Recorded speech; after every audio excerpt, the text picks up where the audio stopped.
আসসালামু আলাইকুম। সবার আগে বাছাই করা 10টি আন্তর্জাতিক খবর জানিয়ে দেব। প্রথমেই থাকছে শিরোনাম। তবে তার আগে অনুরোধ থাকবে ভিডিওটিতে একটি লাইক দিবেন।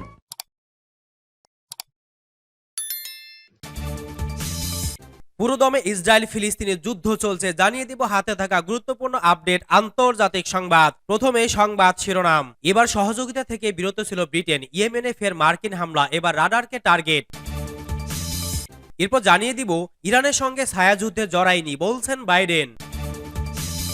এদিকে মার্শাল দ্বীপপুঞ্জে পতাকাবাহী ট্যাঙ্কা জব্দ করেছে ইরান।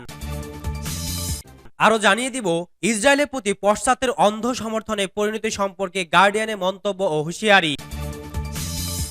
এরপর জানিয়ে দিব ইউক্রেনে রাশিয়ার রাতভর ভয়ঙ্কর ড্রোন ক্ষেপণাস্ত্র হামলা। এবং সর্বশেষ জানিয়ে দিব গাজায় ইসরায়েলি হামলায় নিহতের সংখ্যা বেড়ে 23,843। শুনছিলেন সংবাদ শিরোনাম, এখন বিস্তারিত। তবে অনুরোধ থাকবে ভিডিওতে একটি লাইক করে দিন এবং কমেন্ট করে জানিয়ে দিন আপনার মূল্যবান মতামত।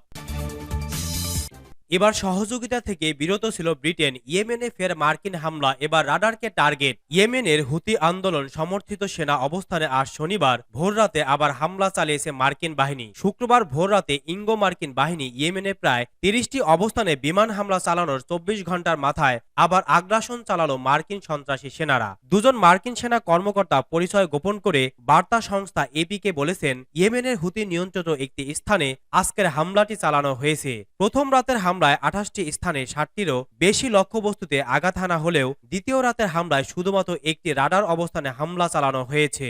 একটি মার্কিন গণমাধ্যমে বরাত দিয়ে আল জাজিরা জানিয়েছে, আজ ভোররাতের হামলায় মার্কিন বাহিনী এককভাবে চালিয়েছে এবং এতে ব্রিটেন অংশ নেয়নি। ব্রিটেন গতকালই জানিয়ে দিয়েছিল তারা আপাতত আর ইয়েমেনে হামলা চালানোর কাজে অংশ নেবেন না। ব্রিটেনের আগে ফ্রান্স ও স্পেন থেকে ইয়েমেনের বিরুদ্ধে হামলা চালাতে রাজি হয়নি। এদিকে মার্কিন সূত্রে খবর প্রকাশিত হওয়ার আগে ইয়েমেনের আল মাসিরা টেলিভিশন জানিয়েছিল দেশটির রাজধানী সানার একটি বিমান ঘাঁটিতে আমেরিকা ও ব্রিটেন আবার হামলা চালিয়েছে। সানার পাশাপাশি বন্দর নগরী হুদাইরার উপরও বিমান হামলার খবর দিয়েছিল আল মাসিরা।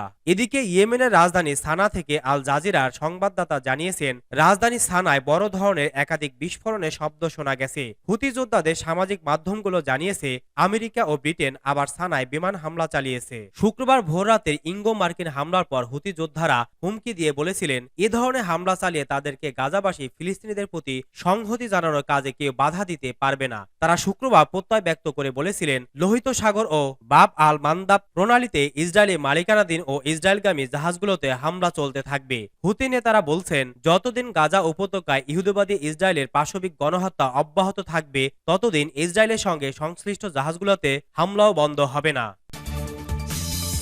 ইরানের সঙ্গে ছায়াযুদ্ধে জড়ায়নি বলছেন বাইডেন। যুক্তরাষ্ট্রের প্রেসিডেন্ট জো বাইডেন বলেছেন, তারা ইরানের সাথে কোনো ছায়াযুদ্ধে জড়ায়নি। ইরান আমাদের সাথে যুদ্ধে জড়াতে চায় না। তিনি আরো বলেন, হুতিরা একটি সন্ত্রাসী গোষ্ঠী। এর আগে ট্রাম্প প্রশাসন হুতিদের বিদেশি সন্ত্রাসী সংগঠন হিসেবে চিহ্নিত করেছিল। শুক্রবার হোয়াইট হাউসে কর্মরত সাংবাদিকদের তিনি এসব কথা বলেন। বাইডেন বলেন, যুক্তরাজ্যের সঙ্গে যৌথভাবে চালানো এ হামলার অর্থ হল যুক্তরাষ্ট্র ও তার মিত্ররা লোহিত সাগরে চলা জাহাজে হুতিদের হামলা সহ্য করবে না। আমরা হুতিদের প্রক্রিয়া জানাবো যদি তারা আপত্তিজনক আচরণ চালিয়ে যায়। তিনি আরো বলেন, মার্কিন এই অভিযানে কানাডা, অস্ট্রেলিয়া, বাহরাইন ও নেদারল্যান্ডসের সমর্থন রয়েছে। ইসরায়েলের বন্দরগামী বা ইসরায়েল সংশ্লিষ্ট জাহাজ লক্ষ্য করে হুতিদের চালানো হামলার প্রতিক্রিয়ায় এটাই পশ্চিমাদের প্রথম বড় সামরিক পদক্ষেপ। তবে হুতি বলছে, জাহাজে তাদের হামলা বন্ধ হবে না। ডেমোক্রেটিক ও রিপাবলিকান উভয় দলের বেশ কয়েক আইন প্রণেতা মার্কিন প্রেসিডেন্ট জো বাইডেনের এই পদক্ষেপের সমালোচনা করেছেন। তাদের অভিযোগ, বাইডেন মার্কিন সংবিধান লঙ্ঘন করেছেন। যে কোনো যুদ্ধের জন্য কংগ্রেসের অনুমোদন নিতে হলেও বাইডেন সেটি করেননি। মার্শাল দ্বীপপুঞ্জের পতাকাবাহী ট্যাঙ্কার জব্দ করেছে ইরান। এবার উপসাগরীয় অঞ্চল থেকে মার্শাল দ্বীপপুঞ্জের পতাকাবাহী ট্যাঙ্কার জব্দের দুঃসাহসিক অভিযানের ভিডিও প্রকাশ করেছে ইরান। শুক্রবার দেশটির রাষ্ট্রীয় গণমাধ্যমে প্রচার করা হয় নৌবাহিনীর ধারণকৃত সেই ফুটেজ। শুক্রবার 12 জানুয়ারি এক প্রতিবেদনে যুক্তরাষ্ট্রের সংবাদ সংস্থা এপি এ খবর জানায়। প্রতিবেদনে বলা হয়, হেলিকপ্টার নিয়ে তারা করে নৌযানটির কাছে পৌঁছায় নিরাপত্তা বাহিনীর সদস্যরা। নেমেই অস্ত্রের মুখে জিম্মি করে ক্রুদের। পরে তাদের নির্দেশে জাহাজটি পরিচালনা করা হয় তেহরানের দিকে। যুক্তরাজ্যের নৌ নিরাপত্তা সংস্থার দাবি, জাহাজটির নিয়ন্ত্রণ নেওয়ার পরই অবস্থান শনাক্ত সহ যোগাযোগের সব রকম প্রযুক্তি বন্ধ করে দেওয়া হয়। পরে এটিকে ইরানের বন্দর ইজাস্ক বন্দরের দিকে নিয়ে যাওয়া হয়। গেল বৃহস্পতিবার ওমানের সোহার শহরের কাছ থেকে সেন্ট নিকোলাস জাহাজটি জব্দ করে নৌবাহিনী। একে যুক্তরাষ্ট্রে গত বছর ইরানি জাহাজ জব্দের প্রতিশোধ বলছে রইসি প্রশাসন। ইসরায়েলের প্রতি পশ্চাতের অন্ধ সমর্থনে পরিণতি সম্পর্কে গার্ডিয়ানের মন্তব্য ও হুঁশিয়ারি। গাজায় গণহত্যা অভিযানে লিপ্ত ইহুদিবাদী ইসরায়েলের প্রতি মার্কিন সরকার সহ পশ্চিমা সরকারগুলোর অন্ধ সমর্থনের কারণে এ যুদ্ধ নানা অঞ্চলে ছড়িয়ে পড়ছে এবং এজন্য তাদেরকে বিশেষ করে মার্কিন সরকারকে ক্রমেই উচ্চ মূল্য পরিশোধ করতে হচ্ছে। ইসরায়েল উত্তেজনার আগুনে কেবলই ঘি ঢেলে তা তীব্রতর করছে এবং এর ফলে গোটা পশ্চাতের পাশাপাশি ইসরায়েলকেও চড়া মূল্য দিতে হচ্ছে। এইসব মন্তব্য করেছে ব্রিটিশ সংবাদপত্র গার্ডিয়ান। সংবাদপত্রটি এক বিশ্লেষণে আরো লিখেছে, গাজার যুদ্ধ এখন আঞ্চলিক সীমানা ছাড়িয়ে যাওয়ার হুমকির যে পর্যায় তা এরই মধ্যে অতিক্রম করেছে। মার্কিন প্রেসিডেন্ট জো বাইডেন ক্ষমতায় আসার পর ওয়াশিংটন পশ্চিম এশিয়ায় তার উপস্থিতি কমিয়ে আনার নীতি গ্রহণ করে এবং এ অঞ্চলের দেশগুলোকে ইসরায়েলের সঙ্গে সম্পর্ক যত বেশি সম্ভব স্বাভাবিক করতে উৎসাহ দিচ্ছিল।